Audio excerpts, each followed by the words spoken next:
How did they utilise the pitch? ஓவராலா அவங்களோட bowling resource அவங்க எப்படி இந்த பிச்சுக்கு அடாப்ட் பண்ணி யூஸ் பண்ணாங்க ஆஸ்திரேலியா? அவங்க அவங்க வந்து ஆக்சுவலா நல்லாதான் அவங்க வந்து எல்லிஸ் வந்து கலக்கிட்டார். எல்லிஸ் வந்து ரொம்ப டேஞ்சர் இருப்பாரு. இந்த பால் இப்படி போடுறதுன்னு உனக்கு இப்படி போடுறதுக்கு பாரு இப்படி போடுறாரு. இந்த இந்த பக்கம் தெரியல மாதிரி போடுறாரு. அதுல ஸ்பெஷலைஸ் பண்ணிருக்காரு. மோஹித் சர்மா நம்ம சிஎஸ்கே காடி இந்த பீரியட்ல மாதிரி நல்லா போடுறாரு. அப்ப அதுக்கப்புறம் அங்கங்க நல்லா போறாரு. ஃபுல்லா கன்சிஸ்டன்டா போறது இல்ல. இப்படி போடுறதுக்கு பதில் செய்யல இப்படி ஓடுது பால் டெலிவரி. ஸோ ஓடி வருது பயங்கர பாஸ்டா ஓடி வருது. ஆனா பந்து ரொம்ப மிருதுவா போடுறதுனால அவன் ஆடி முடிச்சுதான் பாக்குறோம் நம்ம பந்து. ஸோ அதுல அண்ட் குறுக்கு திடீர்னு ஒரு குவிக்கா ஒரு பால் போடுறாரு. ஸோ அவரு தான் மோஸ்ட் டேஞ்சரஸ். பட் மீதி என்ன ஆயிடுச்சு, நம்ம வேற சம்மந்தி விருந்து கேள்விப்பட்டிருக்கீங்க, ஜாம்பந்தி விருந்து அப்படின்னு நீங்க கேள்விப்பட்டது இல்லை. ஏன்னா பந்து ரொம்ப சாணால அதுல வந்து டாலஸ்ட் பேட்டர் இருக்காரு இவரு நம்ம சிவம் டுபே.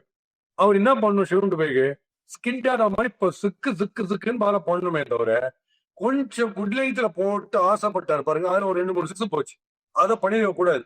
ஸோ அவங்க அவங்க பிக்சர் ரீட் பண்ணது நம்ம என்ன பெட்டரா ரீட் பண்ணோம். இதான் விஷயம். அவங்க வந்து எல்எஸ் மாதிரி ஒரு 3 பேர் போட்டிருந்தாங்கன்னா நம்ம செத்துருப்போம். பட் மீதி பேர் ஃபாஸ்டா போடுறதோ இல்ல ஸ்பின்ல டாஸ் போடுறதோ அந்த மாதிரி பண்ணிட்டாங்க. அதனால அவங்க அவங்க சரியா ரீட் பண்ணல பிக்சர். நம்ம என்ன பெட்டரா பண்ணோம்.